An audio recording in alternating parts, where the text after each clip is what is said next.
Union public service commission के लिए कुछ चीज़ें बहुत ज़रूरी हैं समझना कि प्रीलिम्स एग्ज़ाम मांगता क्या है। प्रीलिम्स डेप्थ का एग्ज़ाम है, मेंस रेंज का एग्ज़ाम है, लेकिन PYQs यानी प्रीवियस ईयर क्वेश्चन जो होते हैं, विगत वर्षों के जो प्रश्न होते हैं, उनकी चेकलिस्ट कीजिए। आप देखिए कि आप उनको सही से सॉल्व कर सकते हैं।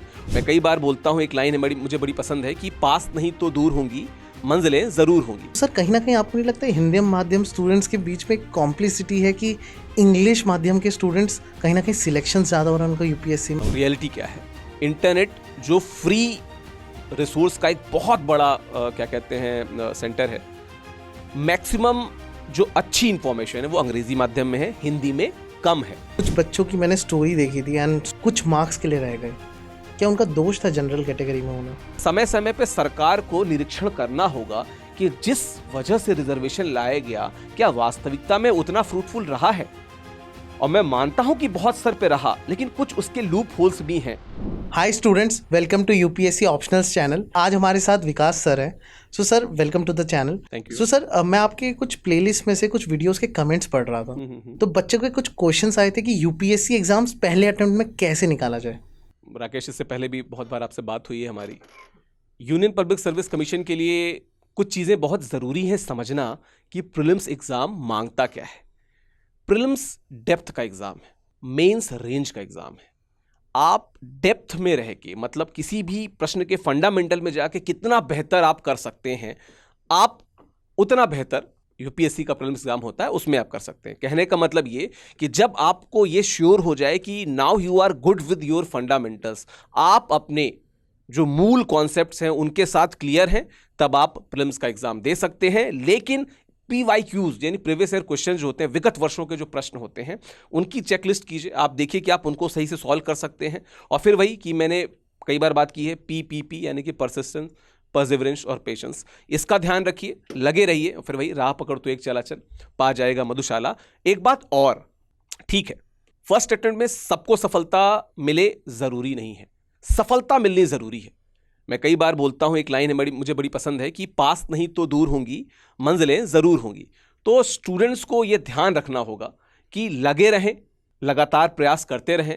ठीक है, पहले अटेम्प्ट में नहीं, लेकिन फिर किसी अटेम्प्ट में होगा। लेकिन फिर एक थ्रेशोल्ड भी देखें कि अगर प्रीलिम्स नहीं हो रहा बहुत सारे अटेम्प्ट में, तो यूं ही अपने अटेम्प्ट्स को ना ख़राब करें। जो आपका तरीका है पढ़ने का या तैयारी करने का, उसको थोड़ा सा चेंज करें, उसमें कुछ शिफ्ट लाएं और फिर प्रयास करें। ठीक है, लेकिन एक समय फिर वो आता है जब लगता है कि क्या हम जिंदगी में कहीं अलग जा रहे हैं, पीछे जा रहे हैं, जॉब का एक बड़ा प्रश्न हो जाता है। तो मैं फिर से कहूंगा कि ऑल्टरनेट जरूर रखे रहें, एक आपके पास विकल्प होना चाहिए कि अगर यूपीएससी न हो सका, मैं चौथे पांचवें अटेम्प्ट के दौरान की बात बता रहा हूं, तो आपके पास क्या होना चाहिए। तो डेप्थ जो है वो जरूरी है। सर, हमने बहुत बार सुना है हिंदी माध्यम।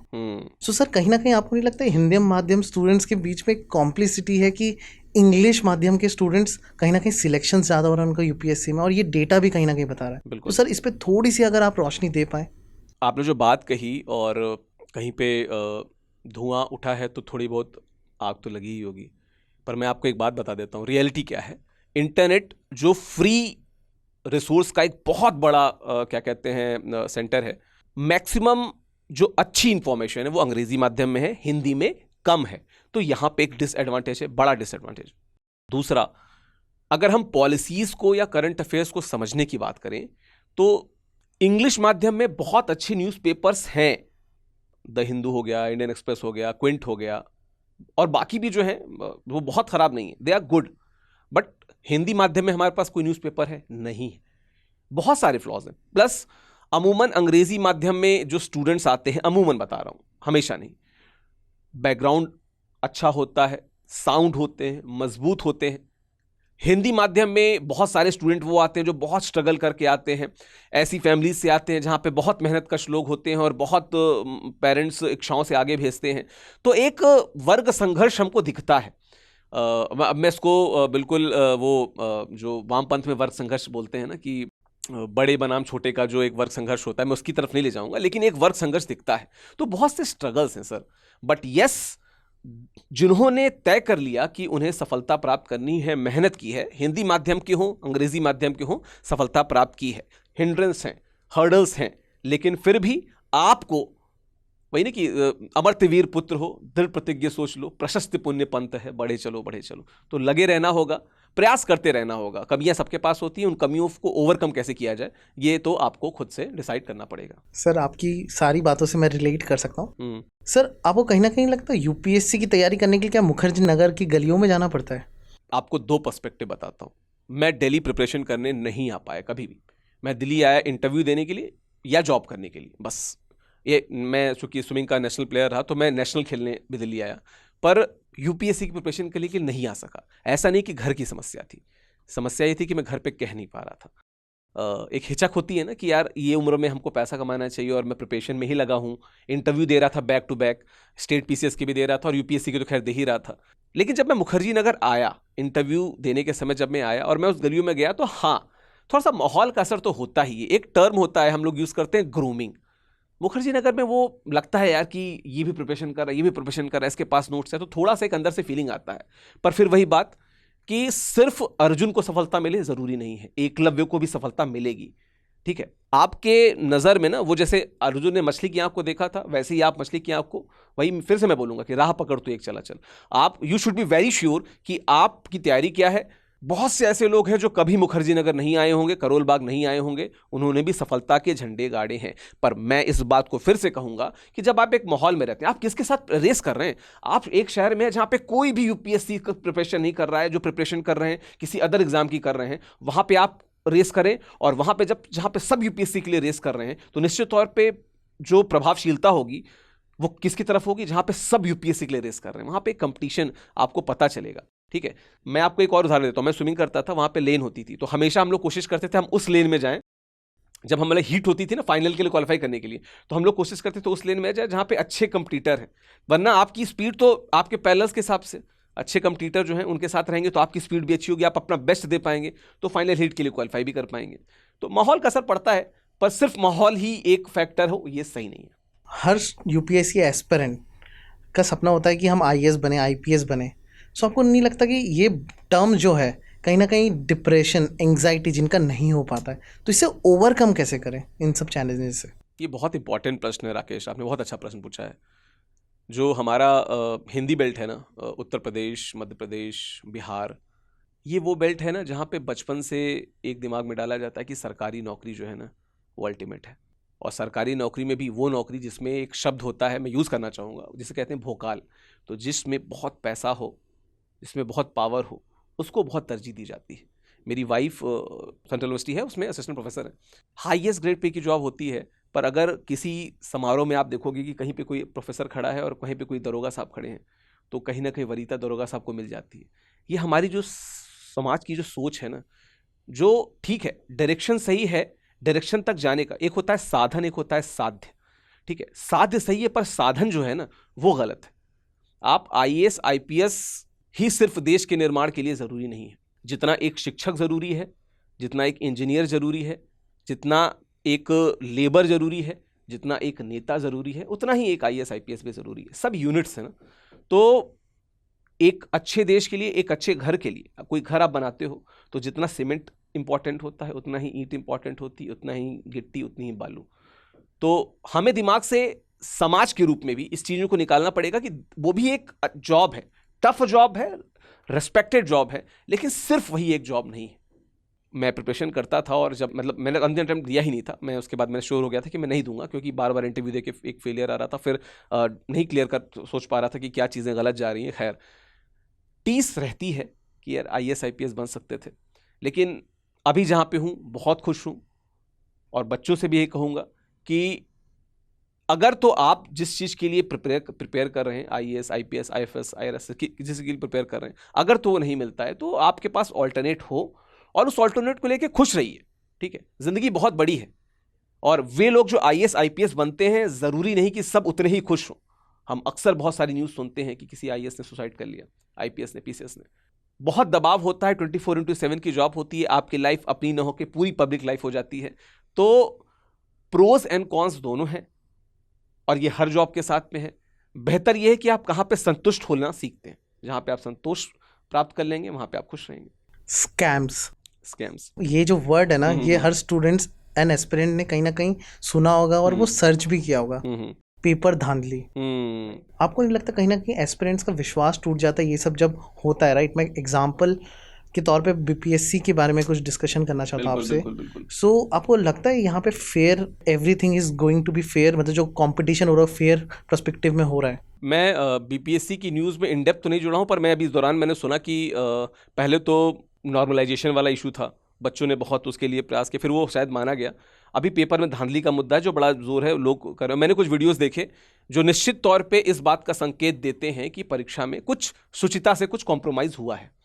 यूपी पीएससी, चूँकि मैं उत्तर प्रदेश से बिलोंग करता हूँ, इलाहाबाद से, और यूपी पीएससी के मैंने बहुत से इंटरव्यू दिए हैं। मैं इस बात को बहुत दिल से समझता हूँ कि पेपर का कैंसिल हो जाना क्या होता है। पूरी मेहनत से, मैं तो चलिए एक ऐसे घर से आता था जो बहुत सबल था, मेरे मित्र दोस्त भी ऐसे थे जो बहुत सबल थे, जिन्होंने बहुत सपोर्ट किया, मेरे पेरेंट्स से, मेरे भाई बहनों ने, सब ने बहुत सपोर्ट किया, मेरी वाइफ ने भी। लेकिन जब हम बात करते हैं ऐसे किसी बच्चे की जिसके घर में एक फादर है जो किसान है, वो सुबह 3-4 बजे भोर में चला जाता है, शाम को 6-7 बजे आता है, दिन भर उसकी ज़िंदगी खेत में बीतती है, वो कुछ पैसे जोड़ के अपने बेटे को देता है कि बबुआ हमार आईएएस बनेंगे, है ना, और बहुत ही इच्छा के साथ शहर भेजता है कि बेटा तुम प्रिपरेशन करना। बेटा बहुत झिझकते हुए कहता है पापा सेंटर हमारा, मैं यूपी के आधार से बता रहा हूँ कि सेंटर हमारा मेरठ पड़ा है या कहीं पड़ा है, इतने पैसे चाहिए।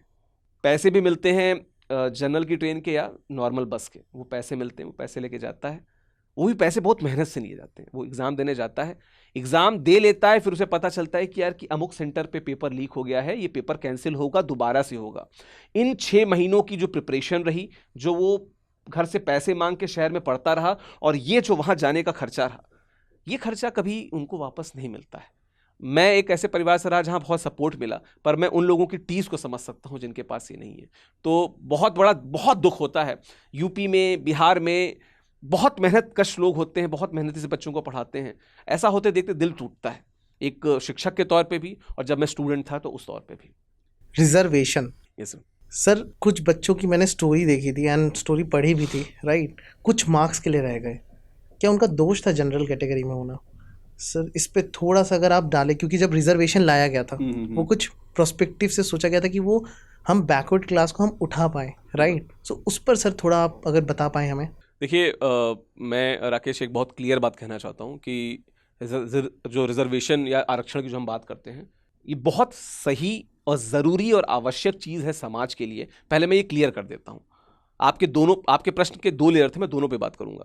मैं आपको एक छोटी सी बात बताता हूँ। आज भी उत्तर प्रदेश के या बिहार के बहुत सारे गाँव में, और मैं अन्यथा नहीं बोल रहा हूँ, वहाँ पे जहाँ पे एक, मैं खुद मतलब सवर्ण जिसे कहते हैं, अनारक्षित वर्ग से आता हूँ, क्षत्रिय हूँ, तो मैं गांव में कभी गया, किसी समारोह में गया, तो मैंने देखा कि वहाँ पे किसी कोई डिप्रेस क्लास या किसी अन्य क्लास का कोई व्यक्ति जो आदमी रहता है, वो वहाँ पे बगल में बैठ के चाय नहीं पी सकता, सामने बैठ के चाय नहीं पी सकता। ये है, हमको इसको मानना होगा। हमने बहुत से इंस्टेंस देखे हैं कि वो कोई दलित वर्ग का व्यक्ति था, वो सामने से बारात ले गया, उसकी मूंछ काट दी वहाँ पे। ये चीज़ें दिख जाती राकेश, इसको हमको समझना होगा। और इस चीज़ की भरपाई आप आर्थिक आधार पे नहीं कर सकते, समाज को मजबूत बनना पड़ेगा। सामाजिक, मैं आपको एकदम आइसोलेट कर दूं, आपके साथ का कोई ना खाए, और फिर मैं कहूं कि तुमको 5,000 रुपये दे रहा हूं, तो ये this is not a good job. तो रिजर्वेशन इस लिहाज से बहुत सही चीज़ थी। बाकी आपने जो दूसरी बात कही वो भी उतनी ही सही है कि समय समय पे सरकार को निरीक्षण करना होगा कि जिस वजह से रिजर्वेशन लाया गया, क्या वास्तविकता में उतना फ्रूटफुल रहा है। और मैं मानता हूं कि बहुत स्तर पे रहा, लेकिन कुछ उसके लूप होल्स भी हैं, उन लूप होल्स पे काम करना पड़ेगा। जैसे इकोनॉमिक एंड वीकर सेक्शन, जो ईडब्ल्यूएस, जो हमारा 104 था शायद, जो कॉन्स्टिट्यूशनल अमेंडमेंट था, वो बहुत अच्छी चीज़ थी यार। अनारक्षित वर्ग जो है, उनमें भी कुछ लोग हैं जो इकोनॉमिकली बहुत कमज़ोर होते हैं, उनको भी ज़रूरत होती है। तो सरकार ने एक बहुत अच्छा कदम लाया कि उनके लिए भी रिजर्वेशन का सिस्टम लाया।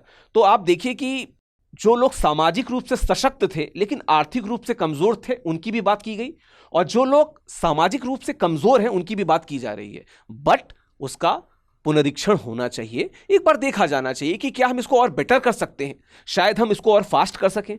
और चूंकि क्लासेस की आपने बात की, क्लास का मतलब क्या होता है, आप प्रमोट होकर अगले में चले जाएं।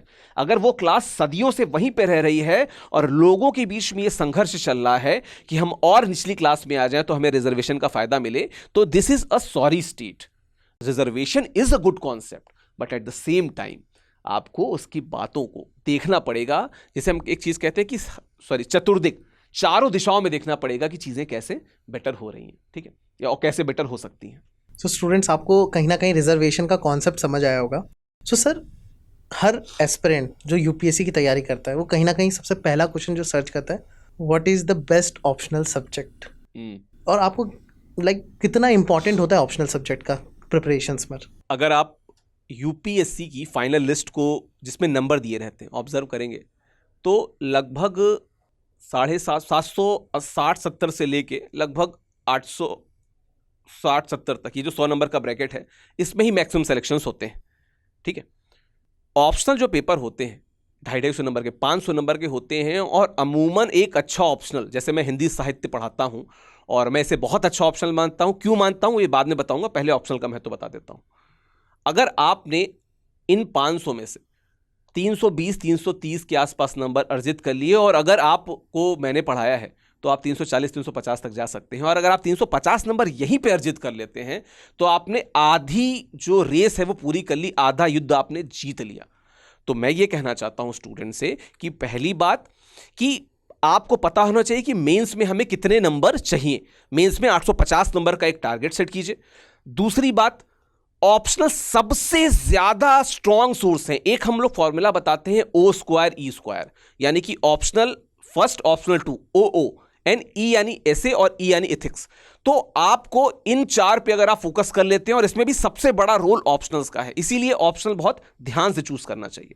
तो ऑप्शनल का बहुत महत्व है, इनफैक्ट मैं कहूंगा सबसे ज्यादा महत्व है, क्योंकि जो जीएस के 4 पेपर होते हैं, खासकर जो GS 1, 2 और 3, इसमें अमूमन जनरलाइज मार्किंग होती है, साधारण मार्किंग होती है। जनरलाइज मार्किंग क्या होता है कि आपको 80 से 95 के बीच में ही नंबर अमूमन मिलते हैं। मान ली 70 मान लेते हैं, 70 से 90 के बीच में अमूमन आपको नंबर मिलते हैं। ऑप्शनल में स्काई इज द लिमिट, आप बहुत अच्छा करेंगे तो बहुत अच्छे नंबर प्राप्त होंगे। अब आपने दूसरा पूछा था कि ऑप्शनल कौन सा अच्छा है। देखिए, मैं हिंदी साहित्य पढ़ाता हूं और मैं ये मानता हूं कि सभी ऑप्शनल्स बहुत अच्छे हैं, हर ऑप्शनल अच्छा है। आपका जिसमें इंटरेस्ट हो आप उस ऑप्शनल को ले सकते हैं। हिंदी साहित्य के साथ कुछ प्लस है, आप इकोनॉमिक्स पढ़ते जाते हैं, आप पॉलिटी पढ़ते जाते हैं, आप एथिक्स पढ़ते जाते हैं, बोर हो जाते हैं। लेकिन कोई एक ऐसा सब्जेक्ट हो जिसको पढ़ते हुए, जहां पे कहानियां पढ़ रहे हैं, जहां पे आप किस्से पढ़ रहे हैं, जहां पे आप कविताएं पढ़ रहे हैं, जहां पे आप असाध्य वीणा में प्रियंवद द्वारा वीणा को साध लेना पढ़ते हैं, जहां पे आप ब्रह्म राक्षस के मन की दुविधा को पढ़ते हैं, आप कबीर को, तुलसी को, सूर को पढ़ते हैं। आप न सिर्फ उस मोनोटोनी से, वो जो एक रास्ता है ना पॉलिटी की, जीएस की, इथिक्स की, हिस्ट्री की, आप उससे दूर होते हैं, आप एक एंटरटेनमेंट के वर्ल्ड में जाते हैं, और वहां पे भी आपको नंबर मिलने हैं, आपकी सफलता वहां से सुनिश्चित होनी है। दूसरी बात, आपका माध्यम हिंदी हो, आपका माध्यम अंग्रेजी हो, कोई फर्क नहीं पड़ता। आपको हिंदी में लिखना है तो दिमाग में यह कंफ्यूजन नहीं कि अंग्रेजी वाला ज्यादा नंबर पा जाएगा, हिंदी वाला कम पाएगा। अगर आप हिंदी माध्यम का रिजल्ट देखें तो शायद सबसे ज्यादा नंबर अगर मिले हैं तो वो हिंदी स्टूडेंट्स को मिले हैं, हिंदी ऑप्शनल के, और सबसे ज्यादा सिलेक्शंस भी हिंदी माध्यम में हुए हैं, एक बात। और अगर मैं कहूं तो निबंध का पेपर होता है ऐसे, मैंने O²E² में ऐसे की भी बात की थी। निबंध का जो पेपर होता है, मैं दावे के साथ कहता हूं, और मैंने स्टडी IQ IAS जो मेन चैनल है, स्टडी IQ जो IAS हिंदी का चैनल है, मैं ऑप्शनल वाले पे भी डाल दूंगा, कि अकेले हिंदी साहित्य को लेके अगर आप चलते हैं तो आप निबंध बहुत शानदार कर लेंगे। ये मेरा दावा है, आप उस वीडियो में देख भी लीजिएगा। मतलब जो बहुत टफ ऐसे को लिखना टफ लोग मानते हैं, लेकिन मेरा यह मानना है कि अगर आप हिंदी साहित्य अच्छे से पढ़ेंगे तो आप ऐसे को टैकल कर लेंगे। प्लस जो O²E² में दूसरा जीएस का सब्जेक्ट था एथिक्स, बहुत से एथिक्स के कॉन्सेप्ट भी आपके क्लियर हो जाएंगे। जैसे अभी मैं कल असाध्य वीणा पढ़ा रहा था और अज्ञेय पे TS इलियट के प्रभाव के बारे में बात कर रहा था।